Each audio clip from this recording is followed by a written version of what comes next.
Oh.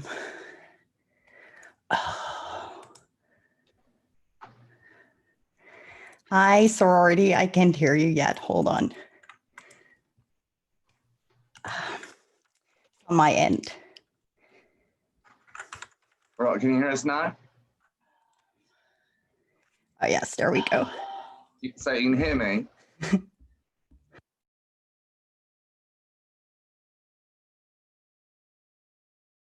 Hello.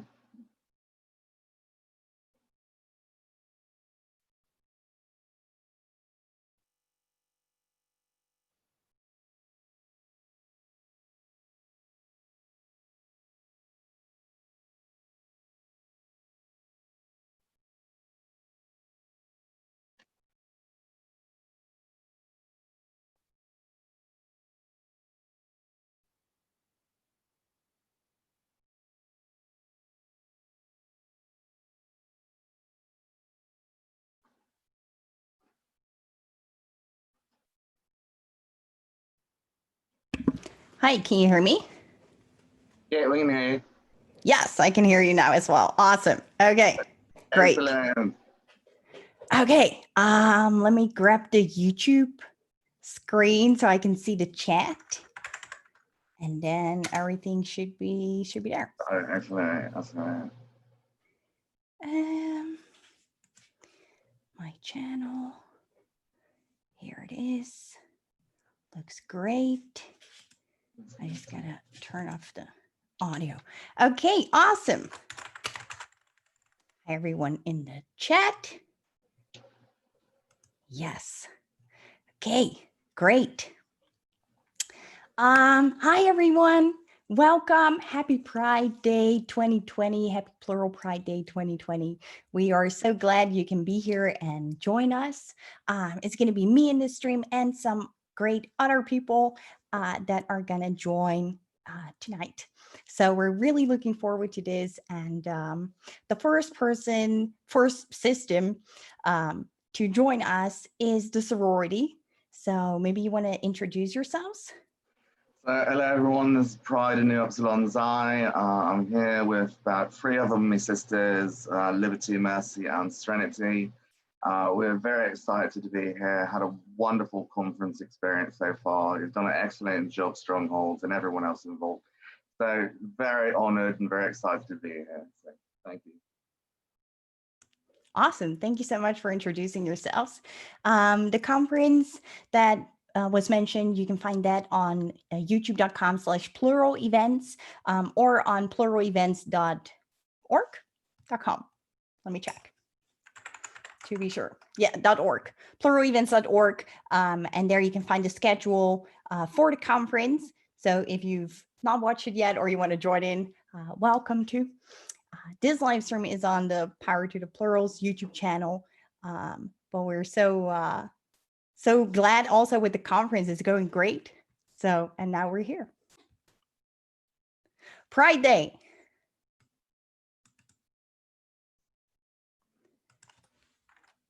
Hi, everyone in the chat. I want to go type to you, but I can just talk, right? That's the whole point of this interaction. Do you so far have done anything fun today, like maybe with your own system for Pride Day? We haven't right now. So I'm just wondering, do I go on YouTube to watch the chat? You can if you want to, yeah. But if like someone is asking us a specific question, then I will like repeat the question. So it's also clear to the people in the chat, like, and the people who are watching this, which question we're actually answering to. So you don't have to be in the chat, but if you want to, you can definitely be in there because I'm only going to say the questions and not what everyone is saying.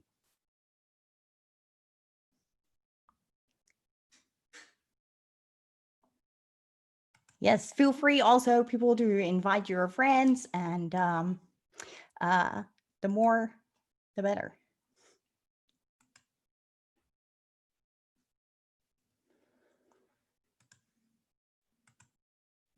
Yes, so nice to see so many systems here. Thank you all so much for joining, folks.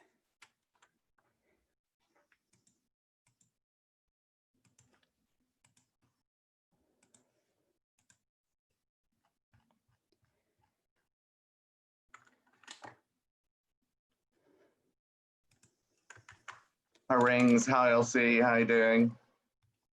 Good to see you.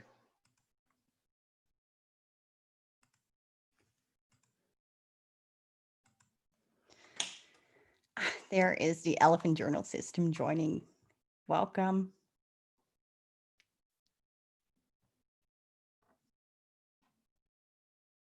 Hi, Charles. Welcome. Happy Plural Pride Day.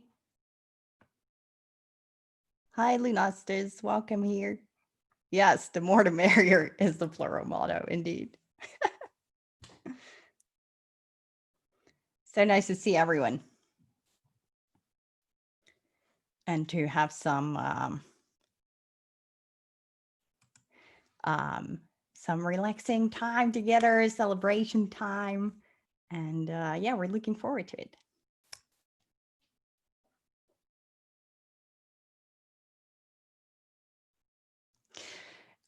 In our system, we had a busy day, and one of us, Emma, she is organizing a party in our inner world to have an inner world celebration for Plural Pride Day. So we're looking forward to that, but we think it's actually going to happen tomorrow, but that's okay. Every day we can celebrate Plural Pride. So yeah, that's something in our system that we're looking forward to for this date. And so my question to you all is, if you have any plans together with your system on what you want to do.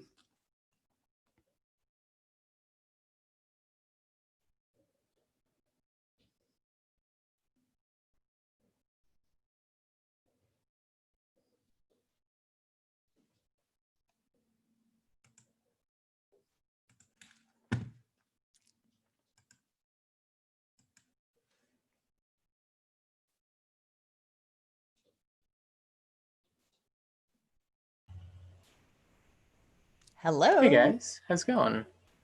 Great. Welcome. Is my sound coming through okay? Yes. Yeah. Okay. I had to fiddle around with it before I came in. Hello. That's okay. Hi. Hello, Redwoods. Welcome. So does my image show on the stream or no? Yes. Okay, hello. Hello. Welcome. Happy Plural Pride, everybody. This is Yeah. Joy. Happy Hi, Plural Joy. Pride. So nice. Let's do some introductions. Alexandrite System, you want to start out? Hey, we are the Alexandrite System. I'm Sandra. We do YouTube and general plural activism. Yeah, we work with a lot of these people here. Nice. Welcome. Thank you so much for joining. Thank you. Redwoods, you want to introduce yourselves? Yeah, hey, we're the Redwoods. We're 9 people in one body, and we are trans and multiple and plural, and have lived with the DID diagnosis, and like being us, and we have many genders and body experiences in one body, and we're having a good time. Great. Awesome. Thank you so much. And you spoke at the, well, not you, Joy, I think. Maybe you did. At the Plural Positivity World Conference? We were just in the Plural Positivity World Conference. It's been like 16 sessions, this week, and it's been really amazing. I'm really happy about like how the turnout has been, how the community has been, and like how happy people have been in the chats, like just to get to meet other plurals and other systems. And there's been a lot of wonderful content coming out. I'm super happy just how people are showing up in different ways. And like I've seen a lot of different people post on Twitter, like coming out in new ways or reaching out to friends or explaining to their family. because of the conference, and I think Plural Pride Day will help amplify that a lot. Nice. Thank you so much for sharing. I think I fixed the screen now, but I think there is a little bit of delay between us and the YouTube video, but I think it's fixed now. Sorry about that. Yeah, it's Plural Pride, folks. I'm gonna see if someone else in our system wants to be here. That's the plan. So, but like, I'm gonna see who wants to be here. All right. Yeah, and then we're gonna party and celebrate. Thank you for the introduction. Hi, this is Emily. Happy Plural Pride, everyone. Hi, Emily. Thank you for being here. To use people here in the call, that's really epic. And also to the people watching this is really exciting and pretty revolutionary, because this doesn't happen very often, that we have multiple plural activists and advocates in a call that is being live streamed, at least. So it's very exciting that we're doing this. Yeah, definitely.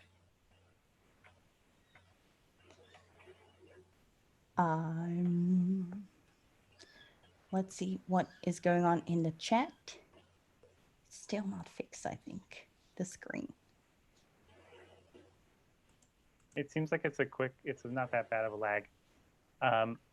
No, I mean, only me and Alexandrite are visible in the Oh, that you have, because screen. you have it set so that it's like only people who are like, if I turn on my video, I think I'll pop on. Oh. Because my video is currently off, it's not showing me. I think it's just my Right. audio coming through. Haha, Okay. technical discoveries. Yes, I guess. Okay, well, I hope it's like clear to people then who's talking. But Yeah, we let's can hope try to so. be a little clearer. This is, yeah, definitely welcome to ask questions.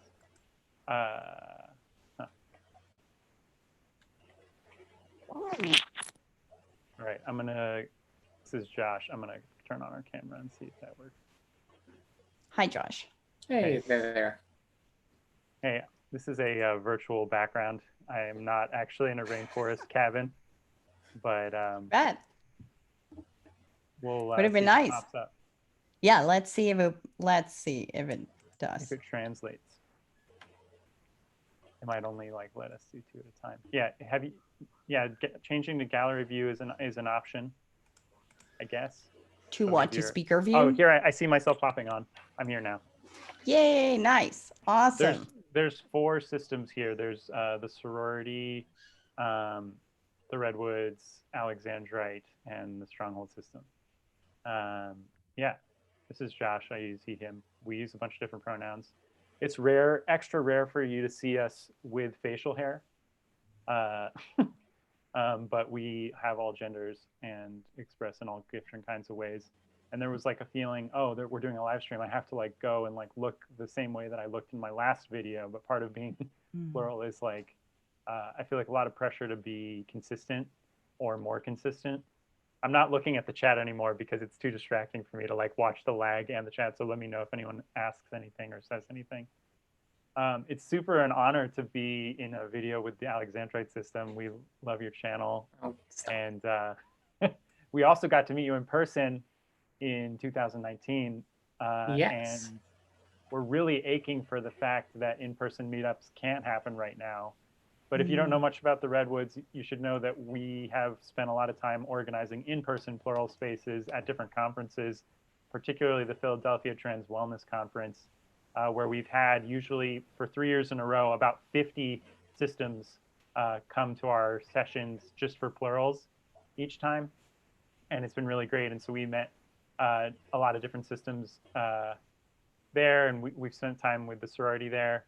And it's an awesome space. And I think that's what I really want you to know, is that if you are just joining through online, that we are trying to build in-person, interpersonal spaces. And I think that Zoom offers us a chance to connect on a regular basis in a sort of like we're in the same room kind of way. So it's really nice to do that together and to show you that plurals can get along and we can hang out and have a good time. And that was the subject of actually the sorority's keynote talk, extraordinary normalcy. Just that on some level, yeah, we are different. If I switch or, you know, have lost time or something, sometimes that can be kind of sensational, you know, and that's okay to people because they're not familiar with it. But also, it's kind of just normal. Like I was in a conversation with another system today, and they were like, "Is it okay if while we're on the phone, I talk out loud to the other people in this body?" And I said, "Yeah, sure, I do it all the time." And so we were just kind of talking to our own internal people on the phone with each other, and it was really sweet to overhear each other's conversations because that's just kind of life. There's a lot of like little daily details that are just basically okay and fine. And I'm just like happy to be alive and happy to be here and happy to be celebrating Pride in this system with all these other systems. It's an honor not just to get to be alive in this experience, but also to get to talk about it publicly and to share about it, and have had the fortune to meet the people who could help us find the way to feel safe being out. And we wish that for a lot more people. So just thank you for having us. Thank you for being here. That's great. So I think Leonastus just asked us a question. Let's have a look in the chat.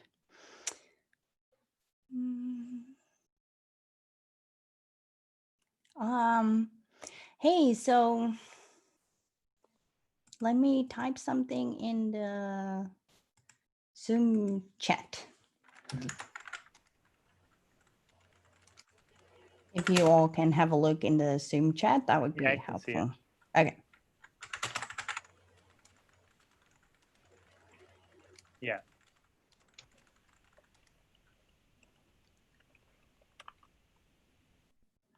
Yeah. I can have a look.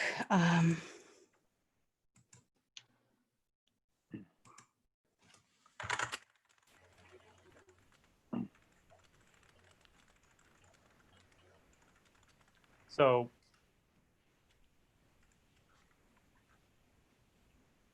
one of the things that was exciting for us was just like as this time was approaching, we could kind of feel the energy. And I think that that's a really important part of having a Pride Day, is that it gives us one kind of day to focus on our collective energy, and where we can be kind of more powerful together. Because I think a lot of us are kind of like, when is the time? When is the day? And it helps to build. We've also started doing more regular, like weekly things, monthly things. We found that that's really helpful for building community. Basically, like multiples are 1 to 3% of the population, plurals at least, and we're really common. And there's a lot of ignorance out there and a lot of hate. A lot of people think of us as something to mock or make fun of. And I think that in my experience, the power of connecting with other people like us has been a lot stronger than the hate, which has been around and is just like old. So let's make something new and let's build a community has been kind of my approach. Yeah, and it's just good to be alive. Like, it's very good to be alive.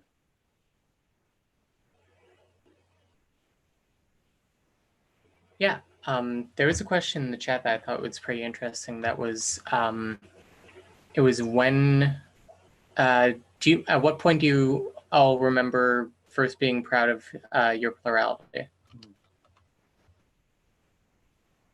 So we've actually met another speaker in Seychelles, Mrs. Eliza. We met another speaker in Seychelles in 2013, and they told us, hey, there's actually people who are like not ashamed of this, you know, who are building community with others like them. And I ran away from that like for 3 years.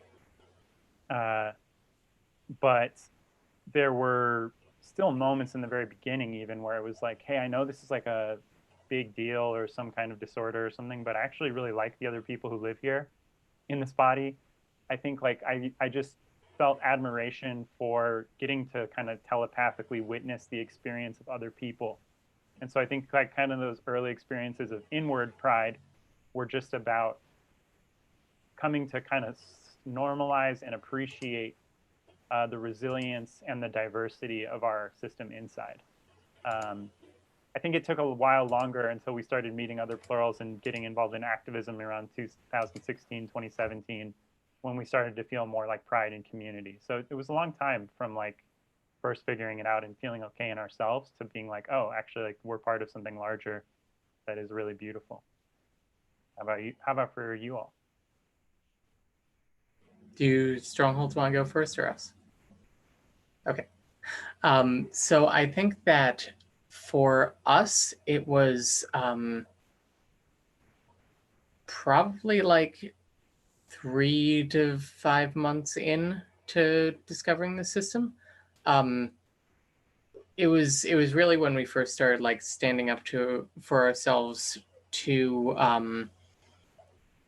I guess to therapists that we didn't work well with.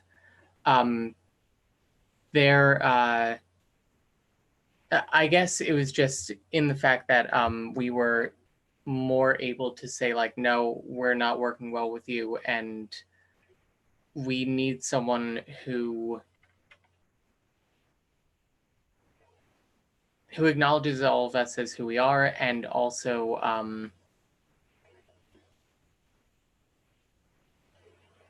don't know how to put this. Basically, just not taking any junk from people on the outside, you know. And that was a big part of starting to feel proud of us.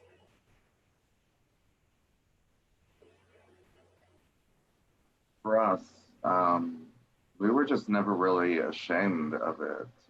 Again, as Pride pointed out in the intro, it isn't so much that we discovered our own plurality, it's that we found out everyone else wasn't. We thought that everyone had an inner family that they took care of and took care of them. They were the whole reason you lived life. They're the reason you went to work, went to school, did all that stuff. So they could continue living and you could continue living. We found out that not everyone has that. And so it was kind of a shock. So I couldn't give you an exact date or anything where we became proud of our plurality.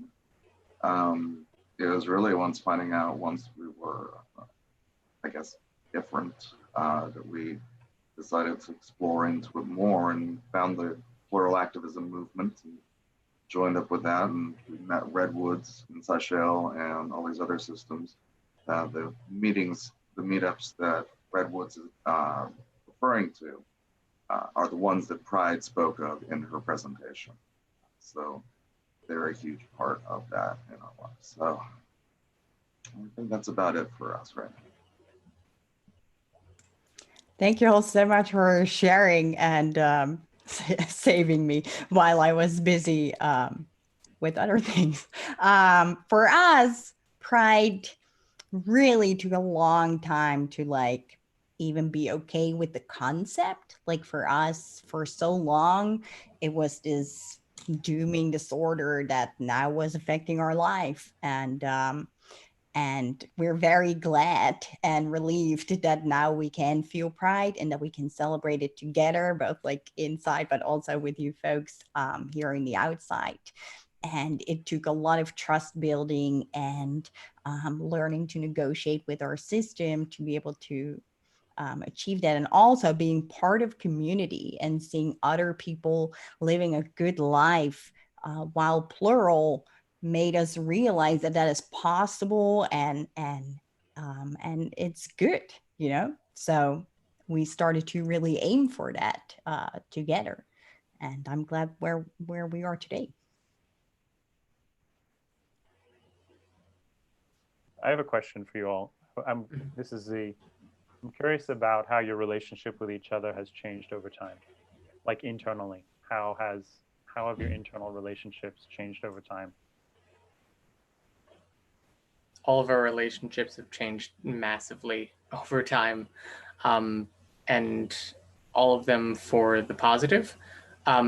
for the first like 6-7 months, Claudia and I were at each other's throats constantly. We are working together a lot better now, and we actually consider each other friends now. Same with myself and Susan, myself and Glow. Honestly, I'm kind of the common factor between all of these negative relationships, but I think that we've improved our communication and we've improved our interpersonal relationships just as sort of conflict resolution.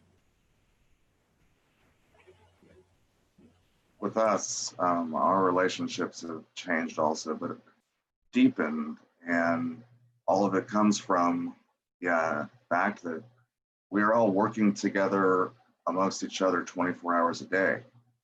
So if you think of any typical like an office environment or anything, people who work together a lot and go through some, pretty intense things, they tend to grow together. I mean, Pride and I are partners, as is Liberty and Grace, and then Serenity and Destiny are also coupled up, and that's simply from working together on common projects, goals, and purposes and everything.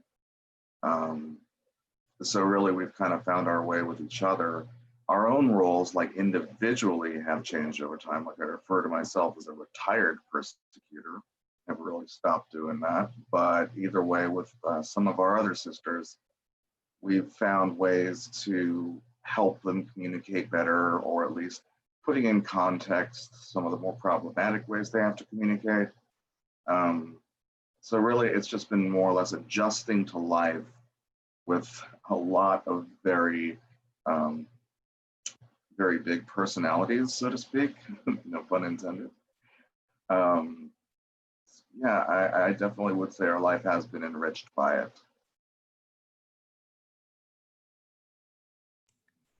Hi, it's Lisa. For us, I also used to be a persecutor. That's actually why I came out, because I can identify with that terminology.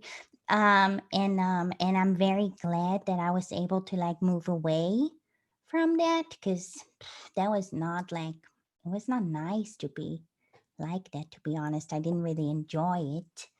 And now I'm so different. It's so weird. So the relationship with myself has also changed, but the change with me and the rest of the system is like night and day.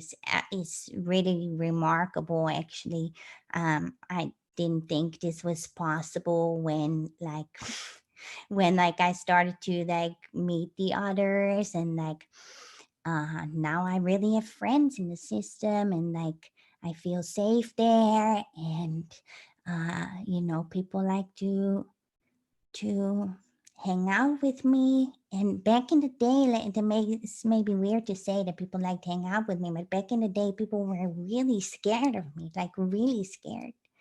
And now they want to be my friends. So that's really nice to have friends in the system. I'd like to answer Alexander's question in the chat, and this is Mercy speaking. Most surprising positive response that we got was, well, it's about time you realized that. And that came from our boss.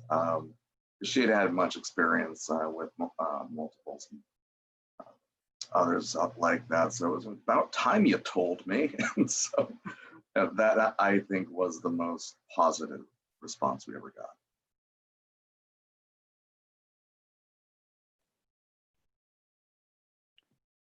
Is it helpful if I pull in the questions from the chat? I got it right here. So Yes, the questions on the table are, what are some positive, I'm just going to put all of them because I think they're kind of connected, and you can kind of address what you want. So the OS asked, what are some positive ways that being accepting of your own plurality affected outer relationships? So positive impacts on outer relationships of accepting your plurality. That one's actually a mouthful. So why don't we, it's a great question, and there's a lot to say about it. So why don't we start with that one? Put it in the chat too.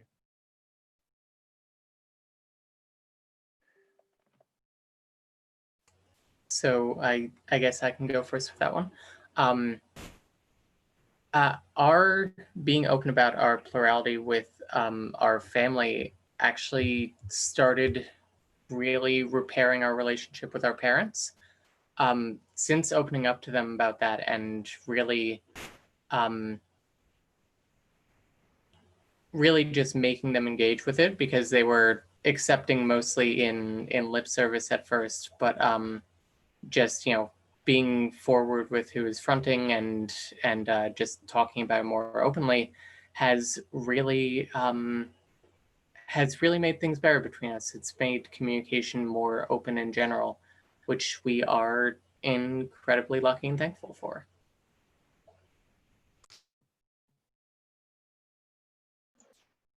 So for us, as far as accepting our own plurality, affecting outer relationships, our relationships with our mother and also our coworkers and colleagues, we do work in a field that's related to all this. So none of this is really much of a surprise. They're not unfamiliar with it. And so I would definitely say that it has enriched and deepened those relationships as well. But like with our mother, it's been much more of an authentic connection. She's now able to, you know who her children are. So that's been a definite deepening and enriching of the relationship there. Wow, that sounds amazing. To be honest, wow, that's great. I guess Go I ahead. could share a little bit about positive ways. So for me, what we found is that there was a lot of kind of unexplained volatility in our relationships. This is Petra, before we knew we were multiple and before we told anyone. So there was kind of a period of like before we knew it all and we had a certain dynamic. And then there was, once we found out, a lot of things just made sense, like why our energy levels were certain ways in the past, why certain things would upset us. We could now actually like directly talk to all these parts of ourselves, of each, and like of each other, like things that kind of just felt like lumpy and somewhere deep in the dark. Now I felt like I could be like, hey, person in that corner of the mind, what's going on over there? And that just, I think, over time, even though it had its kind of like shockwave moments of like being like, ah, this is really overwhelming, this is Eliza now, we were like able to at least explain how it works. I think once you just, the simplest thing is the truth at the end of the day. And once you start being able to share the truth, even if it feels outlandish and really complex, it rings true for others, at least the people who matter. And that sense of truth and understanding builds deeper connections. I feel closer to people. I also feel less afraid of myself because I am more predictable. I understand my landscape, the landscape inside this body of different people and dynamics and relationships. And so I can communicate my needs more effectively in relationships, I think, than I could before, because I actually understand my needs, because there's different folks advocating for different parts of needs. And it can still be hard, but I think we're definitely just become, I think one thing that a lot of people miss is that as systems figure out how to live together, their life can often be more stable than their life was before they knew about each other or knew exactly what was going on. So I think just being happier has made us be in better relationships. I think we cheated.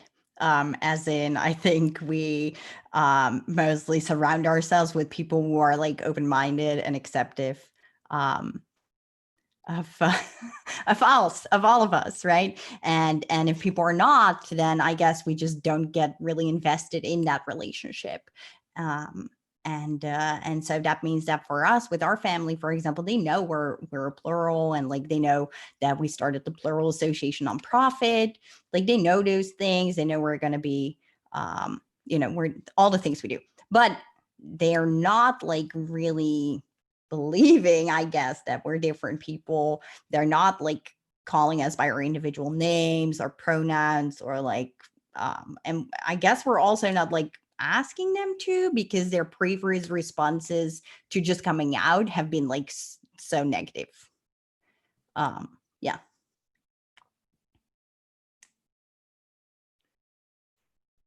maybe we could move to the next couple questions. I feel like they're both kind of about telling people. So Armengardis asked, have you revealed the nature of identities that are difficult for most to understand, even to close friends? And then the other one was, what was the most surprising positive response you had when telling someone you're a plural?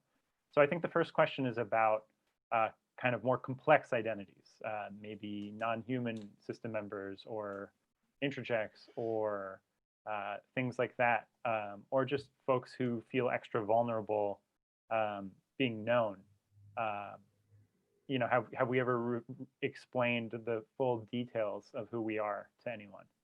And then the other one was, have we had any kind of positive responses that were surprising when we told someone we were plural? We try to be open about our non-human system mates. Hi, it's Amy. I am a non-human author, and I talk about that often, also with singletons. I remember at the Infinite Mind conference that I had a lengthy conversation there with a microphone in my hand about non-human authors being valid parts of systems, and that it makes sense, especially or maybe not even especially, but that it makes sense that my child mind, brain, whatever it was, figured out this way to help us. And that it's offensive that they don't believe us, and that they also think it's very rare, because we did this poll in Alternation, our support group on Facebook, and over 250 people participated in that poll, and 80% of them said that they have non-human alters, or people, sorry, not people, what's the word? Non-humans, I guess. And so that's a huge percentage. And maybe the people who didn't have non-humans just didn't participate. That's possible. But I thought it was really a high number. So yeah, we do talk about it. And when it's not people on the internet per se, but our friends or maybe our partners, then we share more details about what that looks like, for example, in the inner world, or what's maybe it explains some things in our behavior, and then we would identify those things and specify and explain how that relates to me specifically as Amy, and why, because I'm a non-human.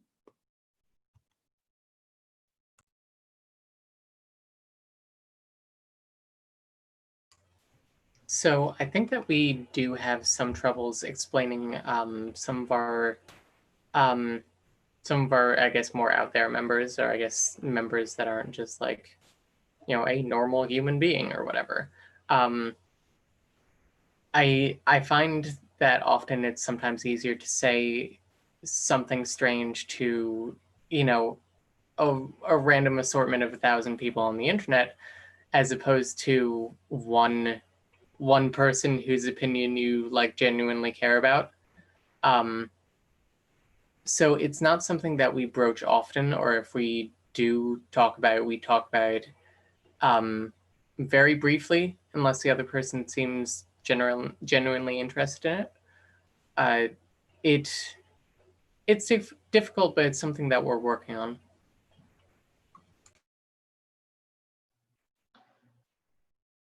We typically don't really talk about some of our what we call our deeper sisters, and simply for reasons that people don't need to know about them.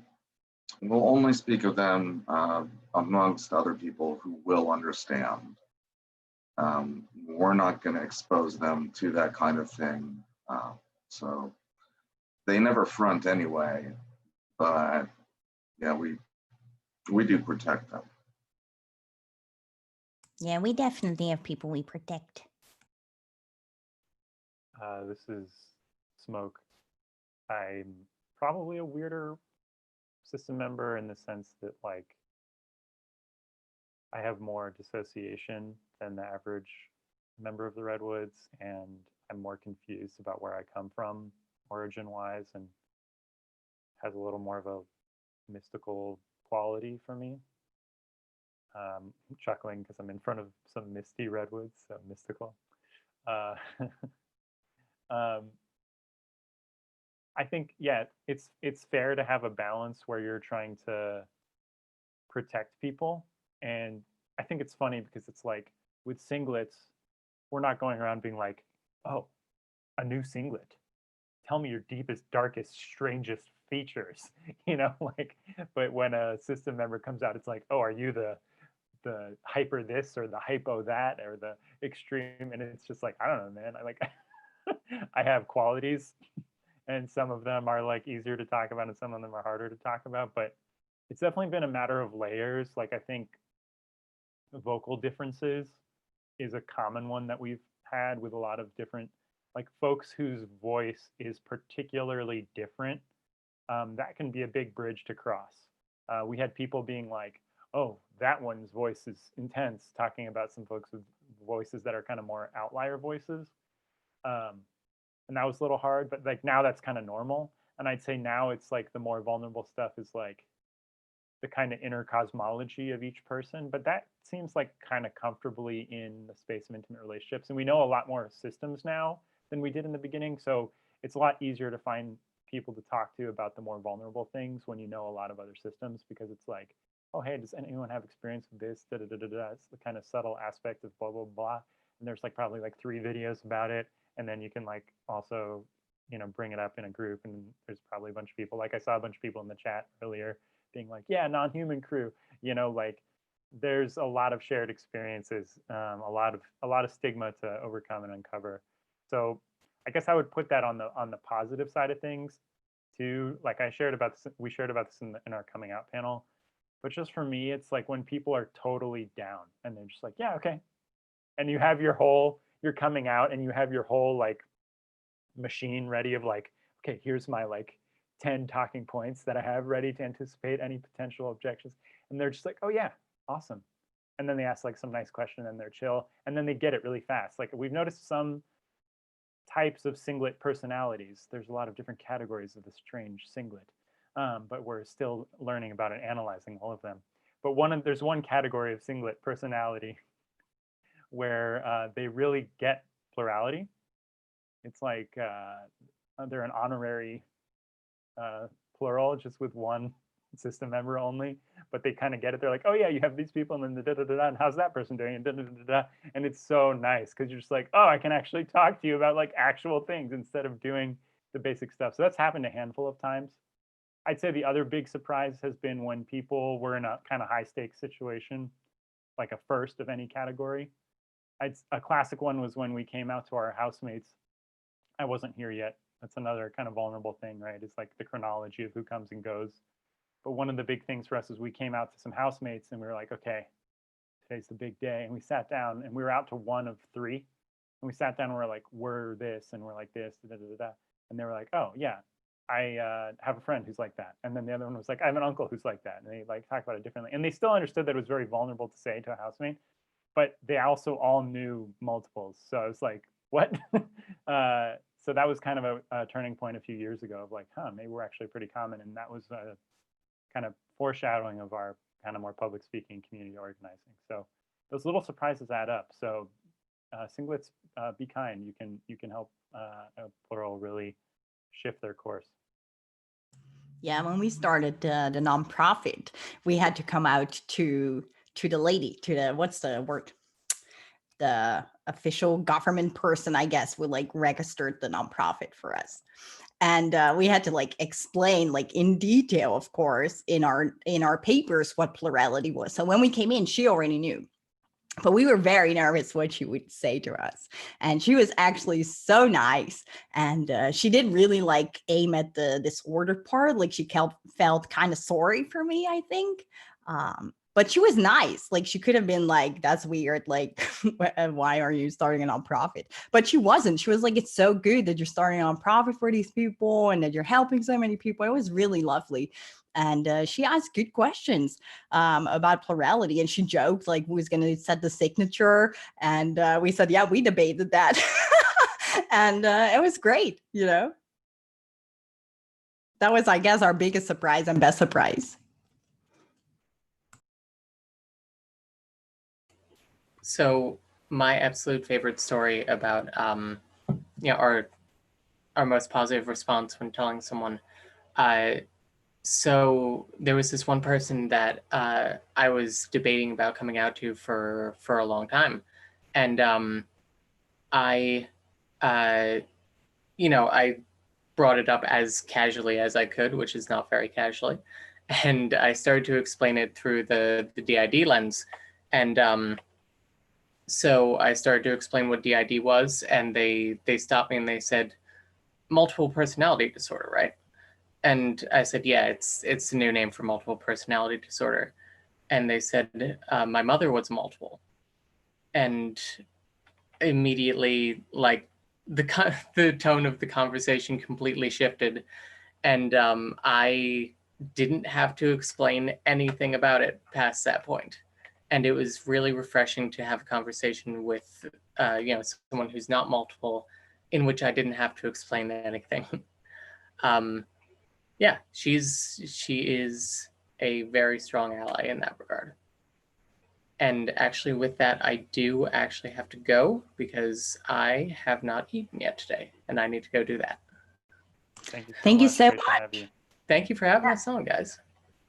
Plug your stuff before you go, please. Like tell everyone where they can find you. We have a YouTube channel, the Alexandrite System on YouTube, and basically on any other platform, we are at We Are Alexandra. Literally any platform you can think of, if we're on it, we're on that tag. So thank you again for having us, guys. Yeah, thank you so very much. Good night. Happy Pride. Happy Plural Pride. Happy Pride. Yes, happy Plural Pride indeed. It's so nice. How to leave. I'll give another example of a positive kind of response in addition to what I gave before, and that is at an event we had, someone came up to me after we were done watching the presentation. We had just been sitting there, but as we've been sitting there, we had been switching. And so this person came up to us and basically disclosed right then and there that they were multiple. Right after we had said it, they were like, we know. So it was like they could tell just by us sitting there, not saying or really doing anything, but it's pretty distinct when you're just watching us. So that it was quite interesting to have another one just come up to us just by being able to watch. Another positive effect was we met a peer support specialist one time, and after disclosing our multiplicity, she just seemed kind of like, oh, okay, that's cool about it. But then right after that, she's like, hey, do you ladies want to come with us? And it was like, we didn't even have to ask her that. And so that, I think, was that was a really, really affirming experience. Thank you for sharing. I just want to take a second to thank the people who are moderating the chat. Thank you so much to the Plural Association volunteers who have been working so hard together with the Plural Events team for the conference and now for this live stream. Really appreciate it. And please like the video if you haven't yet, and subscribe and hit the bell if you haven't yet. Yeah. I'm going to rapid fire through a few questions just to kind of catch up a little bit. That's okay. Sure. So, and other folks I put them in the chat so you can kind of see what was the most surprising positive response we answered. Was there ever a misconception your system had about plurality, like a fear or a myth? So many. Yeah. I mean, but So many. There was a time before we even understood that it was, I think at some point I worried, like, am I possessed? You know, I mentioned that in the Anthony Padilla video, which is, I feel like, really happy about how that came out. So you can check that out. It's, I spent the day with multiple personalities. He kind of used the more stereotypical term to kind of reach a wide audience, and it worked. I think it has 7 million views now or something. So we talk about that a little bit. There was a sense of like, there's something wrong with me, like this isn't real. Am I, you know, like just a lot of kind of the early confusion. And then once we figured out that it's like DID type thing, just that we were alone, that we were really rare, a lot of negative beliefs like, oh, we're never going to meet anyone else like us, or like, we're never going to be functional, or kind of just big fears. And there's definitely like a lot of things we struggle with, but it's not nearly as bad as we forecasted in like the first year, now 8 years in. And like I'd say the last like 3 or 4 years have been like a really strong upswing. Still hard, you know, there's still oppression, but it's really nice. So, and then there's a couple questions on differentiating between alters. Can I take one on Go ahead. myth? Yeah. So just like it said in our bio, there was a time when we didn't believe in DID because of the way that it was portrayed. The way that we understood it, the way it was portrayed to us, was of one person becoming someone else. And to us, that just sounded like method acting gone wrong. But then when we heard about multiplicity, the concept of many myths, plurality, it was then kind of like, oh, well, that makes sense. So really it was being introduced to the concept, not even, you know, hardly any kind of education, so to speak. But that's when it all really made sense, was when I understood the concept of multiplicity. Then DID made a lot of sense. Thank you for sharing. For us, this is gonna be an interesting answer, but for us, it was the theory of structural dissociation. Like that was our holy grail, and then because that is the thing in my country, you know, the theory comes from the Netherlands.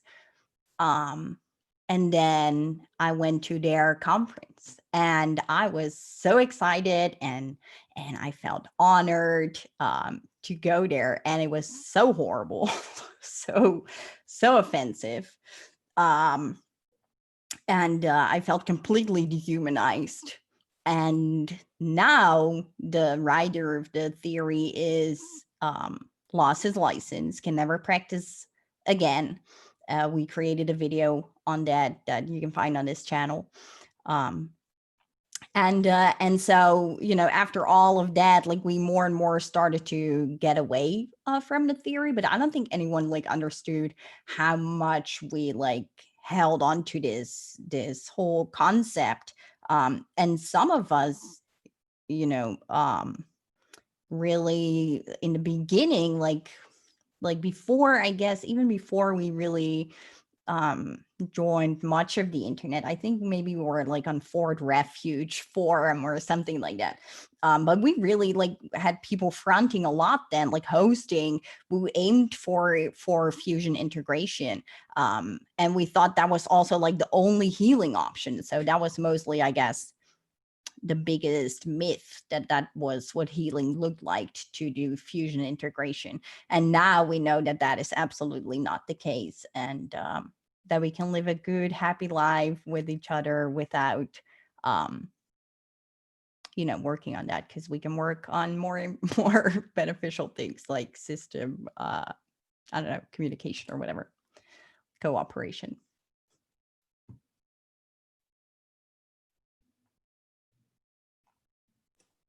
I just want to echo that. I think that we live in a part about plural plot. I'm still learning the phrase plural pride. It's that new. And part of it is elevating ourselves as valid narrators of our own experience, as valid experts of our own experience. as valid experts in our community. I gave an interview on BBC Radio, and then without my consent, they brought on a psychologist afterwards from the Royal Society and of Psychiatry or something like that in London. And he said, this is extremely rare. In my 30 years, I've only met 11 cases like this. And I had been organizing a session outside of London like earlier that week and had met 11 systems that week. And so it's like, okay, in 1 week of my work, which I've been doing for years, all of us meet more systems than most, quote, expert clinicians meet in their entire careers. And there's so many shocking disparities like that. So many of the studies are really old, from the 80s or the 90s. They say they're about DID, but they're actually about MPD. And so the landscape has changed again and again.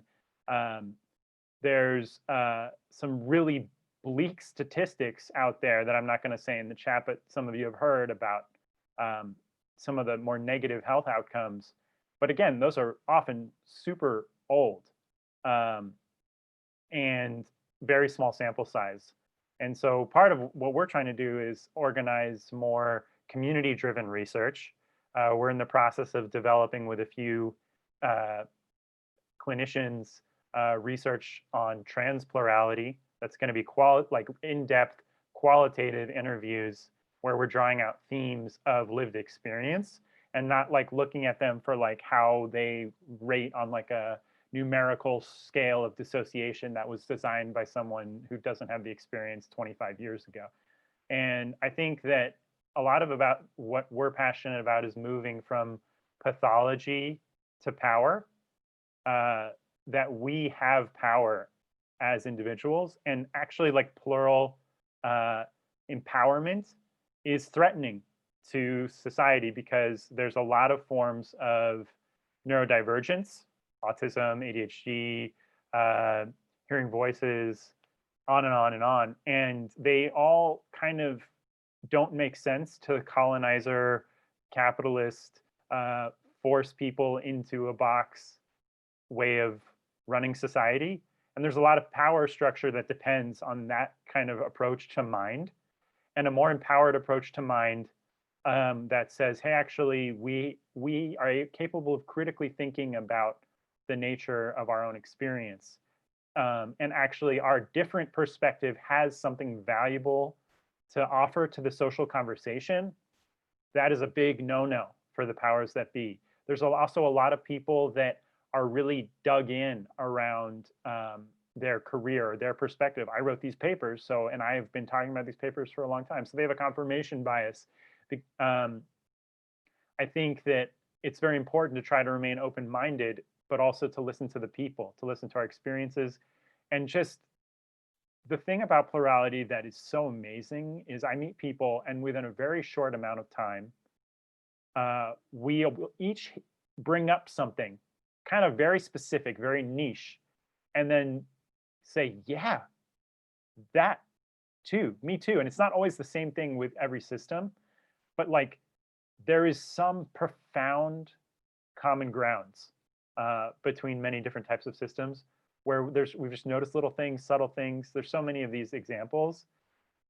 And so I'm just very thrilled about what can happen in the next 20 years and even in the next 2 years as we start and continue to gain momentum by being visible in this way. There's no psychologist singlet in this room translating everything that we're saying like a 1990s or even 2000s or even 2010s TV interview.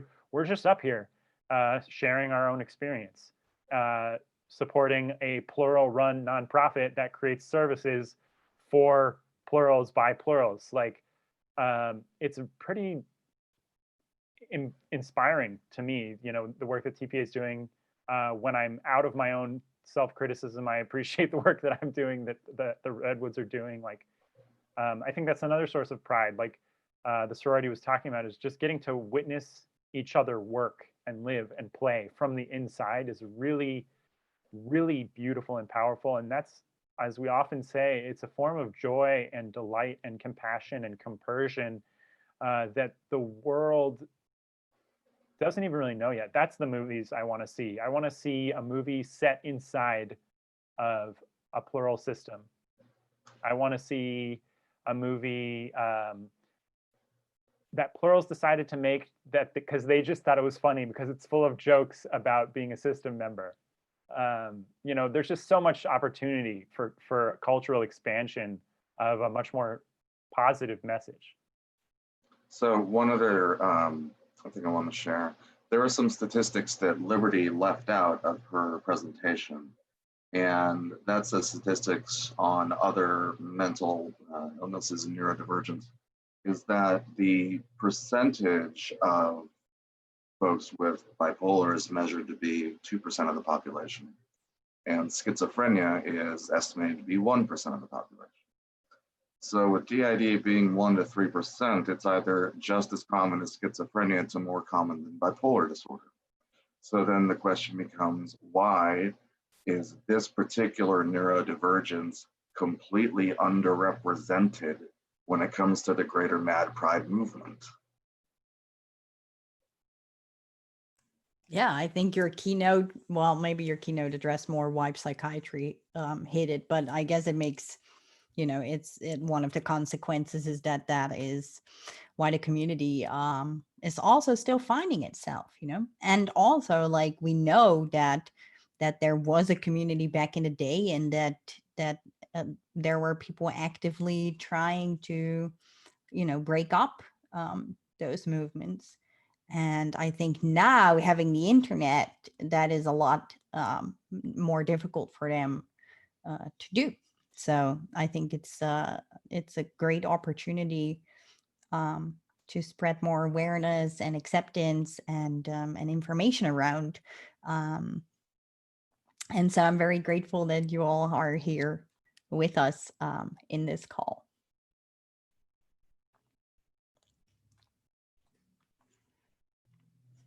Yeah, this is a really lovely opportunity.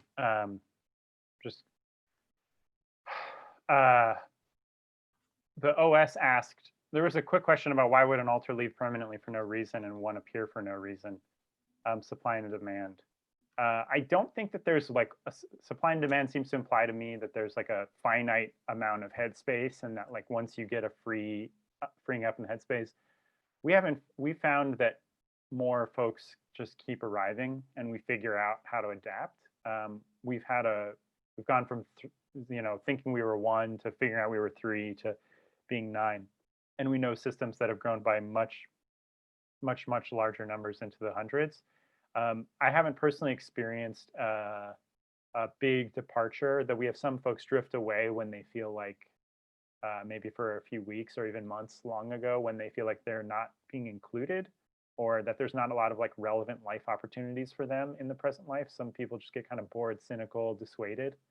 Other folks could answer that better. Does anyone else want to talk about coming and going? Hi, this is Sarah. So I come and go a lot. I used to host sometimes, and eventually I end up with host burnout, and then I leave. And I always seem to come back so far. Like I remember in the beginning, like the first few times, I was really scared I wouldn't come back. Like I could feel myself go or something. That sounds kind of freaky. It was kind of freaky. It was scary when it happened. Now I know a lot better what happens, and I can like, I let the system know, like, okay, it seems like I'm gonna go away again, and we can prepare. You know, hand over the bank accounts and like the appointments and the agenda. Which is good. Like we have a document now with everything that needs to happen, that kind of thing. And then finding new people, that is something that we deal with quite a lot. And most of them explain that they've been there already for a long time. So it's not really new people. It's just people who have been elsewhere in our inner world where we didn't have access to them. Is that correct English? To them yet, or you know, it's people that were dormant or something like that.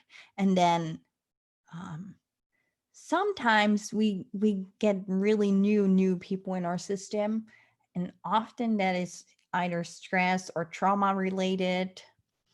or someone or yeah, I guess someone does it on purpose, but like not really on purpose, but just like, I don't know. I guess we've ended up with the fictive ones after like binge watching a show that someone like in our system did, and they like got really attached to the thing, and then we ended up with a fictive. I don't know if they did it on purpose. Maybe that's not like the right terminology, but it felt like that. Was like, okay, maybe if we hadn't binge watched a thing, we wouldn't have ended up with this person in our system. And now they're like really nice people. It's fine. But when it just happened, we were like, oh my gosh, like, can we ever watch TV again? You know, but now we're like, okay, maybe we just like dived in too deep and like had no other life focus in that moment than the show. Yeah, I mean, this is Petra.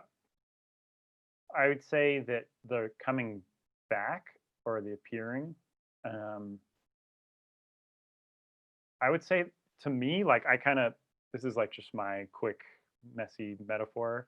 I kind of see it as like a heap, right? And there's a heap of like social pressure to hide. And then there's also another layer of a heap of like internal trauma and another, yeah, I would say those are kind of the two things. So there's pressure to hide, and there's like whatever this original dissociation stuff if you're have some kind of trauma genesis in the structure of your system. Trauma genesis being like created or informed by trauma. And so I think that for us, there was a heap of trauma, and we worked on that for a while through a lot of different things: meditation, dance, art, healing, journaling, therapy. And we kind of got through that. And then you can kind of like have folks start to like knock on the roof. They're like, hey, I'm down here, you know, now that you've kind of cleared out this huge avalanche of stuff. And they're like, knock, knock, knock. And then you're like, oh no, like I'm fine. And then what we found is like a lot of systems, not everybody, but a lot of systems then get into some kind of crisis. And then the combination of having done all that work to kind of clear some space and then having a crisis, you have this breakthrough of these other people coming out and being like, hey, what's going on? Like, I can help. And then you're just like, whoa, you're here. And there's like kind of that encounter. Once we were living in kind of more open multiplicity, it was more subtle stuff. It's like, okay, here we are, 2, 3, 4, 5 of us living our lives. And then, oh, what's this over here? This is kind of an unknown pocket of brain. Interesting. Let's leave that alone. And then you look back over your shoulder and you're like, wait, is that another person? Like there's a lot of like subtle stuff, and it's not, and maybe it's not over. And then there's maybe periods where you're like, okay, we got to 6 or we got to 8 or we got to 15 or whatever your number static is. We've got some other lumps that seem like something's going on over here, but like I'm kind of fatigued from onboarding new people. And so I'm not really going to investigate that too much. And then maybe life happens and maybe they come out and they're like, we're here now. Or you're just hanging out and you start to notice stuff and you're just like, wait, you say you're Eliza, but is that really Eliza? Like, because one of the things that we started to have was people duplicating kind of and thinking, no, I'm Eliza, or like I'm Petra, and I'm, you know, like, just for example, that hasn't like not, yeah. Eliza particularly has had a few people kind of hiding behind them. And we sometimes wonder, like, are there more? So sometimes we try to be like at least 9. But sometimes that's hard to say because bringing on a new person is a lot. So kind of leaving that door open to being like at least 9, like, hello, is anyone else there? Can feel kind of volatile. So we kind of just like, we're 9. Yeah, someone else comes, we'll like figure it out, we'll onboard them. Like, you know, I think our only video on YouTube before this year says we're 8. And that happens. You see that progression happen in a lot of systems. So I don't know. That just felt like a lot of random stuff, but pretty interesting.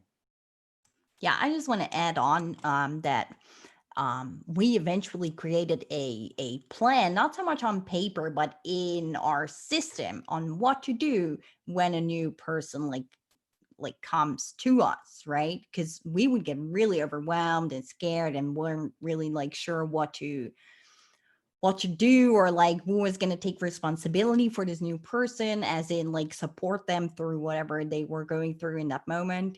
And so it was really helpful and beneficial for our system to create a system, a sort of workflow on what we would do when a new person showed up. And then we also work with the concept of holding door open, where we like want to make sure that we are always welcoming and inviting of if and when new people would show up. And maybe that is also why new people keep showing up. Maybe we can do another question that Redwoods kindly put in the chat here. For example, I think this one from the OS is the fresh one. So what do you feel is the most helpful thing plurals or allies can do locally to start change in their local community? In COVID, who knows? Because how do you meet anyone locally? But I would just say that like zoom in. Locally is like in your body. There's a lot of different ways that plural activism can go right now. There's a lot of online opportunity, a lot. There's a lot of there's not a lot of in-person opportunity even pre-COVID, but now like there's even less. I would say start building your own personal support network around this. So a large number of systems that you feel closer to on like a friend level. Don't rush, you know, it takes time to get to know a bunch of people when you're a bunch of people. But just start taking steps in those conversations, say like, this is what it is authentically like. Because when you then go out and do more high profile activism, it'll really benefit you to have the reservoir of people who really get it. Like there's a few people in the chat right now who are really close friends of mine, and just knowing that they're in the chat, they haven't even necessarily said anything, but I know they're there. It just helps me feel more grounded. Like, oh yeah, like I have a felt experience of being loved face to face as openly us. Now I'm on this channel and it's not such a big deal because I can remember I have a felt experience of talking to that friend or that family member. Also, I would say prepare to come out at new levels. It's hard to do plural activism if you're really not out to anyone in your life. And so that's, I think, part of the foundation is just like widening your circle of people who conceptually know, and then widening your circle of people who really get it. And I think learning to practice being really gentle with yourselves. Like we're so not traditionally productive. Like I don't like sit down and be like, oh, it's plural activism o'clock. Like, okay, 9 to 5, sit at my desk and change the world for plurals. Like it's more like this week I didn't really do anything, and then this week I did a ton, and then now 2 weeks of like feeling like I'm not doing anything, but actually it's really deep internal work, and that's really valuable. And then now we're here on this video that we like threw together in a short amount of time, and it's helpful. And you know, it's very nonlinear. I think being okay with the nonlinearity, and you know, reach out to us and any of us. I think we would love to. I think we can start now as a movement having more mentorship, more lineage, more shared training and education and thought around what it means to be a plural activist. I think even 2-3 years ago, it was very much like, I must bust out and do my own thing and hope that somehow it leads to meeting somebody, which is like how it can feel a lot. But if you're in this chat and you know these names and like, you know, and there's a lot of great people, like we found at least one clump of great community for you. And so keep in touch, you know, because yeah, and I there's a lot more specific ways to keep in touch, but take care of you all. Your vulnerabilities will ripple throughout your work in both positive and painful ways. So the inner work ripples out as well. Yeah. The one thing we could say as far as what allies could do is just simply things in your daily life if you encounter them. And that is to just not make it a thing. If someone switches in front of you or whatever, you can ask them, for instance, who am I speaking with, or just accept that the other person has joined the conversation. that will often happen at meetings that we have where several of us have different ideas and we will speak up, each using our own voice. And so just making sure that all members of the conversation are being engaged, regardless of if they share the same body or not. So it's these kinds of normalizations really that will help out for plural activism in terms of just overall acceptance and destroying stigma and oppression, things like that. Yeah, I agree. I think respecting and like asking and then respecting the wishes of the system. Like some people want to be called by their own name, other people don't. Like it really varies. And so checking in with the system and then following their guide and using their language is the most respectful thing you can do. You know, there are so many forms of plurality and many ways that people want to be addressed that for us, we have a new social worker, and she was here the other day and she said, our DID specialist told me that I can just ask for Bailey if you would switch. Is this correct? And I said, well, you could do that. But there's probably a reason why I'm not there. So if we are making like a list to do grocery shopping together or something, as just a random example, and Isa comes out, then you better go over with Isa what she needs for the grocery shopping, because if you don't, then I'm not sure like what we need to cook dinner as Isa cooks our dinner. And she was like, oh, that makes a lot of sense, like when you explain it like that. And so now they know, like if we switch, that isn't necessarily a bad thing, and that person is there because they have a reason to be there. Yeah. I wanted to, so the rings system was briefly in the chat and published something very exciting today, and I wanted to try to share it with you all. Just gonna see if it will allow me. Woohoo! Here we go. Screen share on live. So this is pluralactivism.card.co. I guess these are popular for the Instagram folk to use. So they basically said, a lot of people ask me all the time. They have a YouTube channel, Twitter, and an Instagram, The Rings System. And great folks. I've also had the pleasure of meeting them in person, and it's good. So they made a kind of quick 4 or 5 page site. So it's how to get involved in plural activism. Then there's a section on solidarity and intersectional readings. One of the things we appreciate about Rings is that they really take to heart the thing that a lot of us have been talking about, which is that, you know, we're connected with disability justice, we're connected with these other movements, Mad Pride movement, neurodiversity. And they've put some of those resources together so that we can kind of understand our connections to other movements. And then they have a cool history of plural activism, talking about symbols. And here we are, Plural Pride Week, Plural Pride Day. It's really great. And this is kind of just came out, amazing timeline.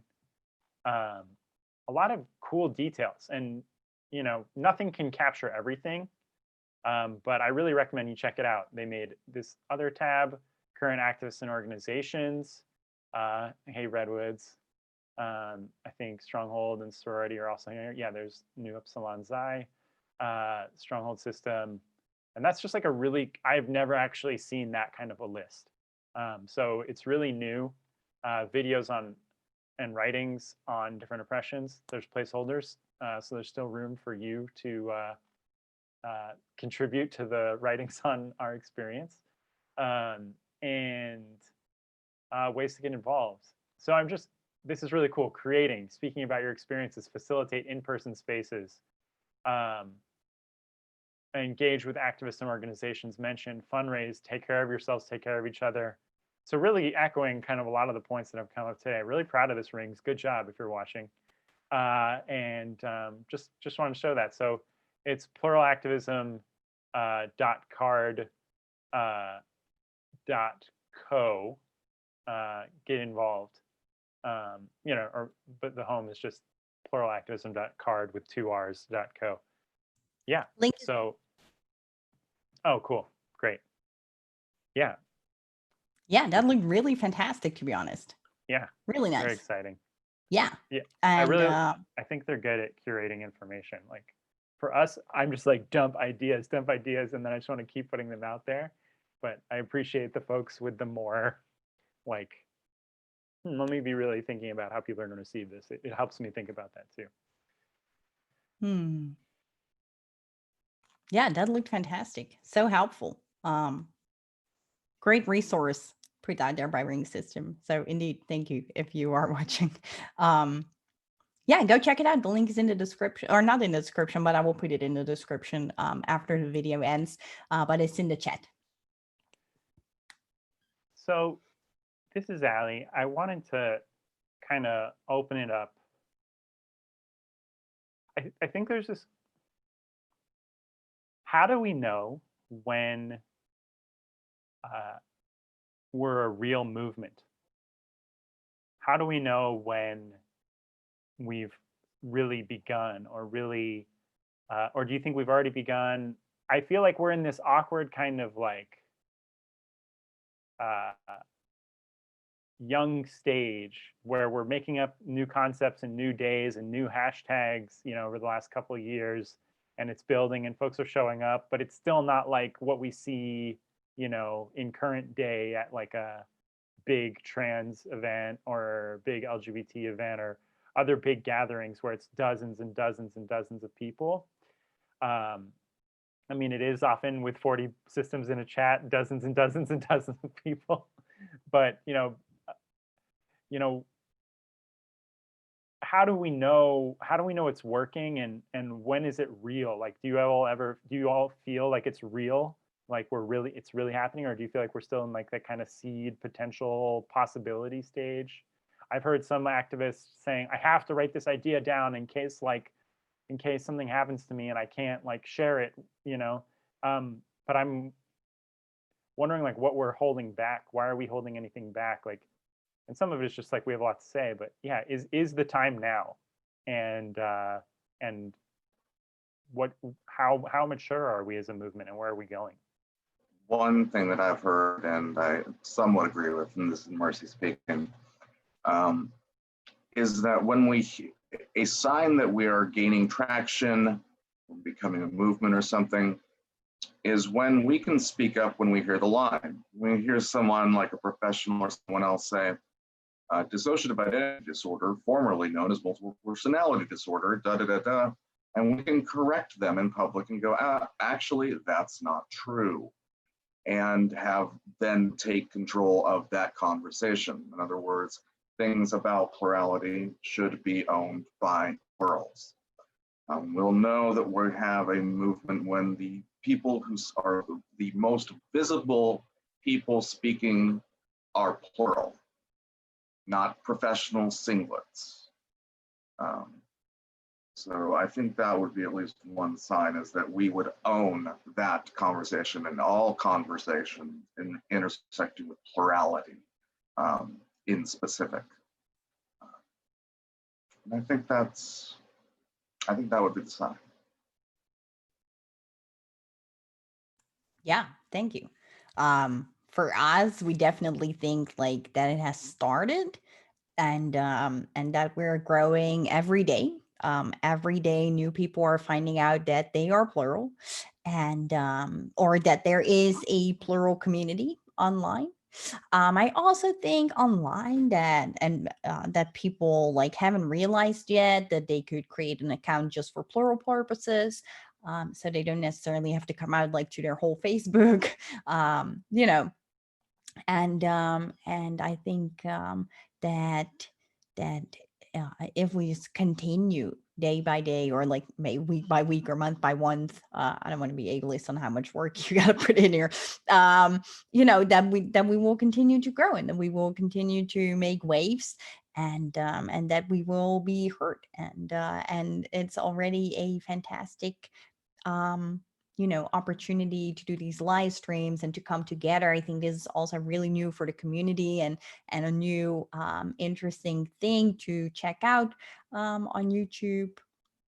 So yeah, I definitely think we're getting there. I think this next question is exciting because it kind of looks at great answers. I think yeah, I think it's a feeling of presence. And and that presence comes from having some control over the conversation. And I think that control comes from two things: societal recognition, but also creating autonomous spaces, right? There's no, thanks to the moderators, we're not really worried about trolls in the chat right now. And we're not having some singlet mediate us or explain us or tell us when we can talk or frame the questions. We're engaging each other as peers. And the audience as peers as well. And that feels like activist work for me, and I'm starting to see that, like, having a day, having a live stream, having an organization to fundraise for, please give to the Plural Association, that starts to feel like we have these little pieces in place. Like the other day, we got a mailbox for receiving correspondence from Plural Systems. And I was like, oh, I have an official mailbox. Just like we have a queer entrepreneur friend who was like, yeah, you kind of just do those things and it makes it real, these little, and I feel like every session in the Plural Positivity World Conference was also kind of a brick in something that we're building together, and a really lovingly crafted piece of the structure. And some point, the conversation will advance. I think that we're being able to talk about things other than, hey, how do you write a 101 talk? How do you write a 101 talk? How do you come out singlets? How do you come out? That's always going to be interesting, but I feel like we have a cohort now that is moving beyond that and be like, how do we really advance the structural conversation around the nuance and complexity that we're able to engage in, and then to get to show that, I think, is a level of maturity. But some folks are always going to be right at the beginning. So we have this awesome question that says, for a system that is discovering or rediscovering themselves, what kind of advice would you give? Can I take that? Go for it. This is Mercy speaking again. The question about, for systems at least, discovering and rediscovering. What I would suggest is to welcome each other and to accept each other as you are, as they are, and to also work within the person's own value system rather than against it. And in order to do that, you have to listen to them and understand them. I could give you some for instances, but they're a little bit triggery, so I won't do that. But nevertheless, you can convince someone to end up helping the system, simply hello in Seychelles. You can convince someone to help the system while they still believe what they're doing could be harmful. So really that's about working within and, in the same direction of that person's value system instead of against it, saying, no, you can't do this. It's about, hey, how about you do this? So then that it's just really that welcoming and acceptance. You have to allow the person to be who they truly are. You can't project who you want them to be or who you think they are, especially. And this goes more for when you're encountering individual members of your system, more or less. I hope that answers it. Thank you so much. We would say that it's going to be okay. First of all, let's take a deep breath and say it's going to be okay. You have probably always been this way, been plural. You just weren't aware, and or the person who is fronting right now wasn't aware, but maybe some of you were aware, and And it's great that you've become aware, even though it might be a scary thought or a scary realization. And it can be a bit overwhelming, maybe, if you start to hear the others talk, or maybe you're finding letters in your house or like anything like that. Can be, finding the confirmation can be overwhelming, but it's going to be okay. And all of us here have been where you are right now. And we have created resources, all of us here, to help you out on your journey of self-discovery and self-discovering your plurality. Yeah.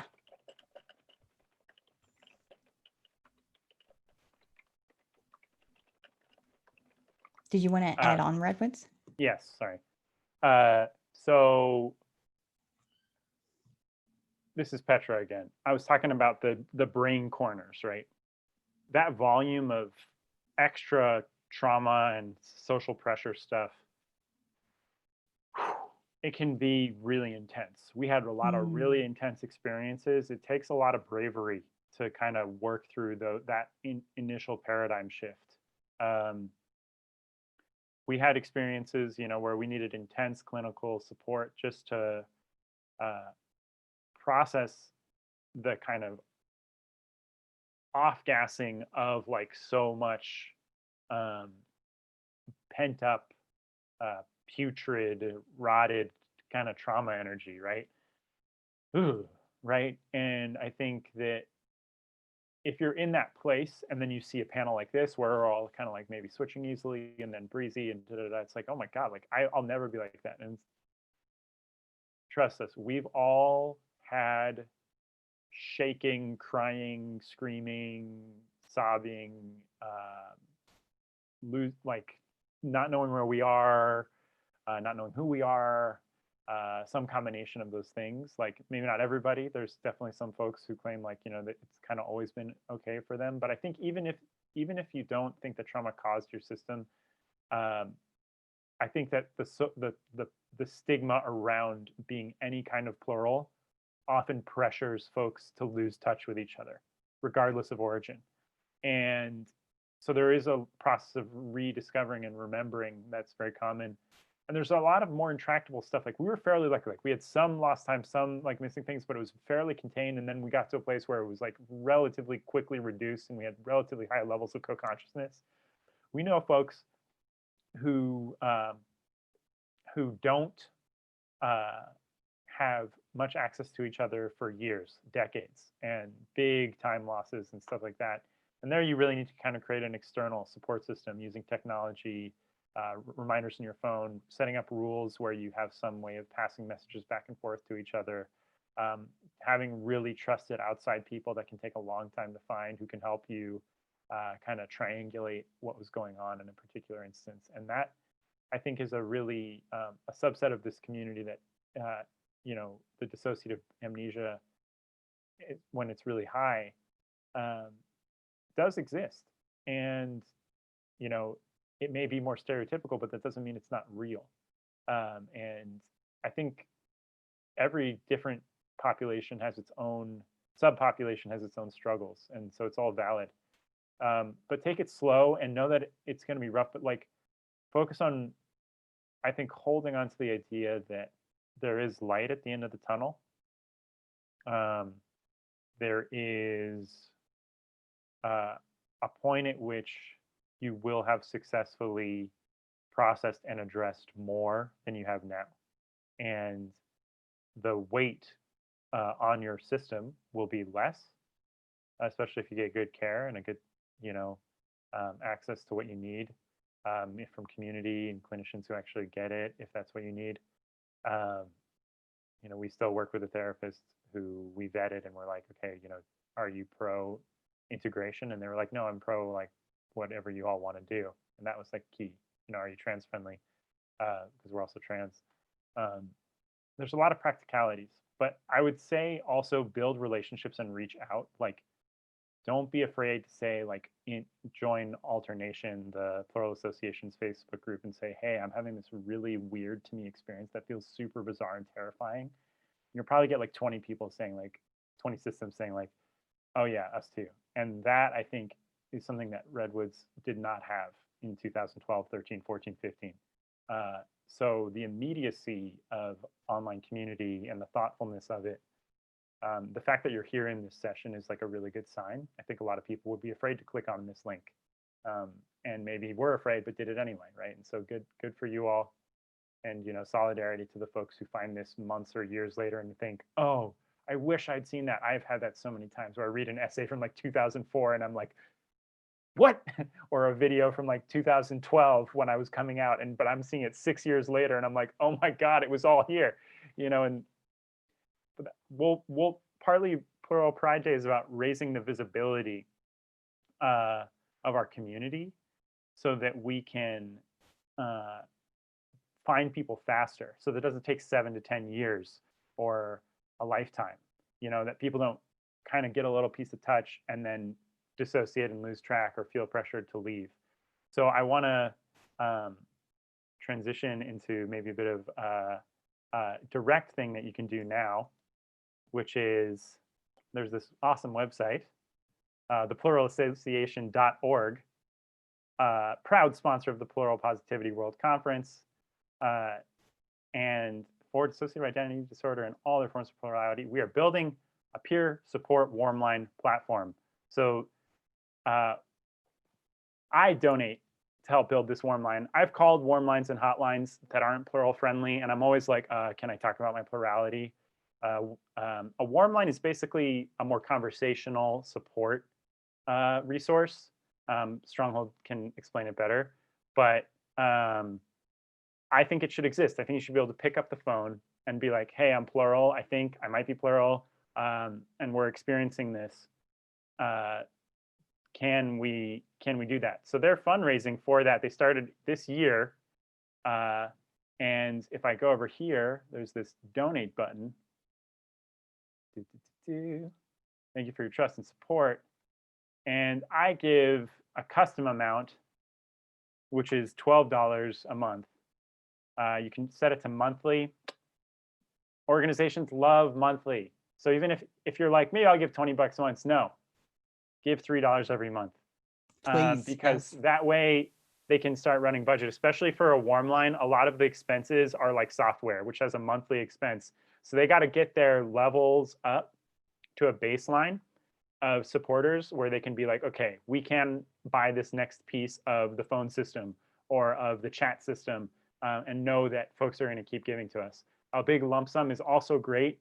It helps with startup costs, but they're kind of going and they just need to kind of build that foundation and tell the singlets in your life about it. So if you want to say, this is Plural Pride Day, Plural Acceptance Week, we're plural, and something tangibly you could do is start giving $3 every month, $5 every month. If some kind of singlets, $100 every month. That $1,000 every month, like grants, $10,000 every month. It's very cool that just like we built this space together today, the Plural Association is building a organization that could hold these kinds of things sustainably over time, hopefully eventually give some jobs to people, but definitely going to be, just imagine if it wasn't like, oh, when is the next thing? But actually, oh, there's a number and I just call them. And it's this building resource of knowledge and expertise. I've really wanted sometimes to just randomly throw up a number and be like, call me. But it's also really overwhelming, right? Because if you open the floodgates, so I've been really impressed with how Stronghold's kind of building the capacity, laying the foundation, talking about the work publicly, hosting other forms of community like Alternation, to build the capacity and the relationships, supporting this conference, supporting this day.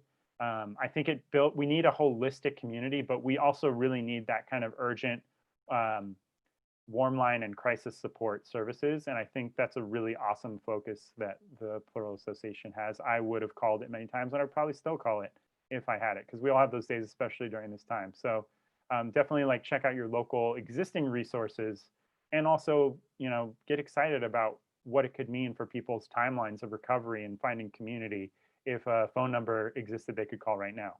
So drop a few bucks every month. It feels good. Every time I see it coming out of my account, I'm like, ah, yes, I have bills, I have other crap, but at least at least a small amount is going to something really good. Thank you so much, Redwoods. We really appreciate that. So let me explain a little bit about this peer support warm line platform. It's not just a phone number you can call. You will be able to also chat with people there. You can call them or email them.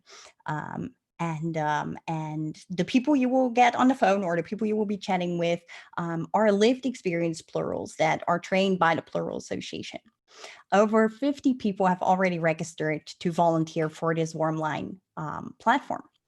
And we want to make this platform available to plurals for free, right? If people afterwards are like, cool, I can donate, great. If they can't, we still want the platform to be accessible to them. And so we are trying to get this whole project community and ally funded. And we're choosing for that because there we will eventually we will apply for grants that are like one-time donations, but we want to make sure that no matter what, this project and the Plural Association nonprofit stay in the hands of plurals, and we don't end up accidentally being owned by some singleton or company or anything like that, right? Because we want to have that complete freedom to design it and to run it in the way that we plurals want.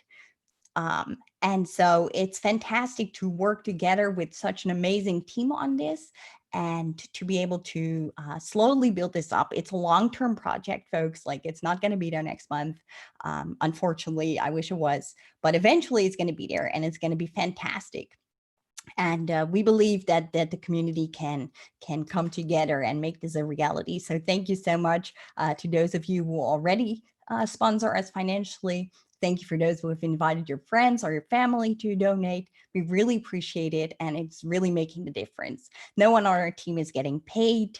We all work from home to keep the costs as low as possible. And yeah, like Redwoods said, it's mostly software that we need. Some of that software is really expensive, but we believe that we can get there. And we're very excited because we also wanted to have, any place that we could contact to get some explanation of what was going on and to hear that it was going to be okay. Yeah. Thank you so much for hosting this. Thank you, Sorority. Absolute pleasure to be with you all as always. I mean, we're just so incredibly honored to be here. And I really do wish that some of my other sisters would have been, willing to come to the front, but I don't know if they're ready for live prime time yet. But yeah, so this is Mercy speaking. Thank you all so much for having us. Yeah, thank you. This is a bunch of us, like, we're really stoked for how this turned out. And I'd never done a live before. And so I think that's a lot of also what the movement is about, is just like building the trust where it's like, well, I've never done this before, but like doing it with Stronghold and doing it with Sorority, like, and Alexandrite, and knowing that other different kinds of folks, like, we kind of built this community vibe in the chat, and seeing other people and how supportive the Plural events community was, and knowing that they might cross over to this, I was like, oh, I'm encouraged. We did a recorded video, kind of have those little steps. Even recording a video was wild. And I was like, oh my God, I'm recording my own video, I'm editing my own video. In the Padillo video, like, there's these little steps. So we're still stretching our own comfort zone on a regular basis. Just trying to not think about like, oh, what does it look like when I touch my face this way, or drop this or that. Self-consciousness. Did I say something that's gonna come back that like trolls are gonna really latch onto? Like, I have all those kinds of anxieties.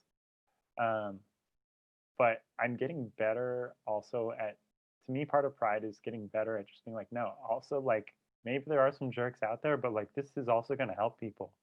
It's going to help people who see it now, and it's going to help people see it later, that there's just plurals who also get on, and we're also like awkward on camera, and we're also like, how does technology work? And we're also, like, we're not just like you, but we have some common ground with the larger human experience of navigating these tools and technologies and experiences and ideas. we just also want to say that Happy Plural Pride is such a big deal. If someone had said that to me like 2 months in, this time of year is a few months after we came out. If someone had said, oh, it's Plural Pride Day, like 3 months after we came out, like who knows how our life would have been different, And one of our visions always was, as we started looking, we found more and more community resources, and a lot of folks have resources pages on their websites, and we use Twitter at Treemunity and redwoodscircle.com. We might start making more YouTube videos. Still feels nerve-wracking, but everyone's trying to share community knowledge, and that's the thing. It's like there's been people on the web sharing stuff on this experience, Kinhost, on Estrella's Web, these older sites that were here for a long time, and folks YouTubing, folks on Tumblr, LiveJournal, it goes a long way back, and there's a lot of amazing stuff. And I think that what we're starting to have is a bunch of activists and advocates who've kind of independently read as much as they could of that stuff, and then are now pretty selves-educated, and now are coming together and being like, okay, but what is this larger reckoning? What is this larger like question before us? I have my website, you have your website, I have my channel, you have your channel, but like, what are we all really doing here? And I feel like the Plural Association, the Plural Positivity World Conference is part of that visioning process of figuring out what do we want to be together as a community. And Plural Pride, it feels like we're always climbing up this mountain,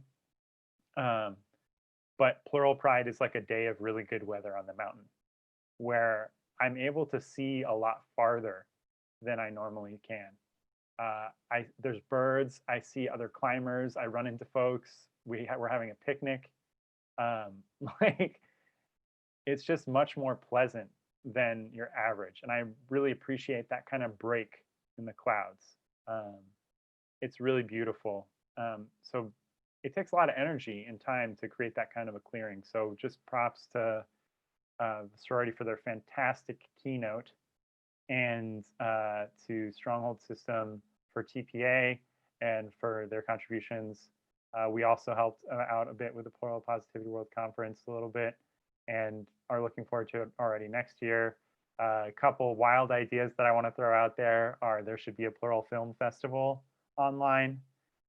There should also be some type of plural music creators like salon or something. I want to see more plural arts where our plurality isn't like the subject of the art necessarily, but where we're just getting to get creative. I'm excited for like plural subgroups of every field getting to nerd out about whatever they're excited about. I would love to do like some plural experimental music composition stuff. I don't know if there's anyone else in our system who wants to say anything. Help us, just help us, like help us out, reach out. If you want to help us, if you're feeling connected with any plural activist you're seeing on the web, and just say like, hey, could we talk sometime? Or like, could I interview you sometime about like, what you're doing? Or can we hang out or grab coffee? Because like right now, like my life is really full this week, because there's so much going on. But like probably like 4 weeks from now, I'll be sitting here kind of dissociated, not even remembering we did this call. And it would be really nice to hear from you all and be like, oh yeah, right, we do this activism thing. Because sometimes in the lows, it's harder. And part of what we can do with community is kind of smooth that out. The last thing I guess I want to plug is that we do have a brand called the Redwoods Circle. And one of the things that we're doing is organizing Zoom calls that some of the folks here attend, where we've had 10 to almost 20 systems in a particular call. And we're figuring out different themes. And then we have kind of off the call chat spaces where folks can keep connecting. And now folks can join every week. So if you find us on Twitter or through our website, that's the best way to reach us. So Twitter is Treemunity, and then there's a contact form on our website. And if you just say, hey, we saw the live stream for Plural Pride Day, and we'd like to know more about your Zooms. Also, if you're an interested singlet, we're going to probably try to start building some groups for singlet allies, accomplices, singlets for plural justice. Still figuring out the term, but we also want to start sourcing in the support of singlets somehow. So if you're interested in basically community building and movement circles, reach out to us on our Twitter, Instagram, Dreamunity A, or that's for me, Ali, but I share my Instagram with the world, with the body. Hi, everybody. I've been really shy. Trolls in the beginning got me like, Yeah. but, Glad you're here, Ellie. thank Can you mention your website? Like, Yes. because you said visit my website, but what is your website? Oh, our website is Redwoods, plural, redwoodscircle.com. And Thank part you. of, and just I have redwoods in the background just for fun, if you don't know. Redwoods, when one tree dies, often a circle of trees grow up around it. And we didn't really know that when we chose the name. They also have really interconnected root systems in the forest, and it's hard to tell if they're one tree or one giant mega tree or many individual trees. There's a lot of wonderful facts about redwoods, and really encourage you to get to check them out when you can. Read about them. They're ancient. It's really fascinating, and we really feel like humans and are reflected in the redwoods. So we're the redwoods, the system or the collective, but we're kind of all connected to different kinds of life, and I'd say that's like a little postscript for me of like what's been really exciting is to occasionally take time in nature and step out of all this like linguistics, diction, semantics, politics, social dynamics frame, and just like be in a space that wasn't man-made entirely. That really helps me. So that's, I think, going to be on my week, heavy nature dose after this big weekend. And also, I just want to say it's okay to be trans and plural. It's okay to take hormones and be plural. It's okay to have surgeries and be plural. There's ways to do it more safely. But yeah, can't have pride. So there's so many trans systems involved in this community. And so I just really want to uplift that. And you know, a lot of the template for our activism came from specifically trans plural systems. So just, we know that it's rough, and you're out there and we're out here, and we stand with you all, you know, and we're out here for you. And the false choices between transition or working on your plurality are just that, they're false, and it can be really hard to find the care. In some particular cases, it might be really hard to sort through, but it's hopefully getting easier and easier to get all the care that we need. So just thank you, and I appreciate you all watching very much. It means a lot to me, having done this for like 8 years now, to get to have venues like this, because I'm still catching up on my loneliness, the loneliness of the early years. We need all the connection we can get, I think. It's that sad irony of like being so many people in a body, but when we're under supported, it can still feel really lonely. And so community is just fundamental. And so thank you all for making this space. Anyone else have closing thoughts? Thank you so much for joining us here, Redwoods and Sorority. We really appreciate it. And Ring System was here earlier.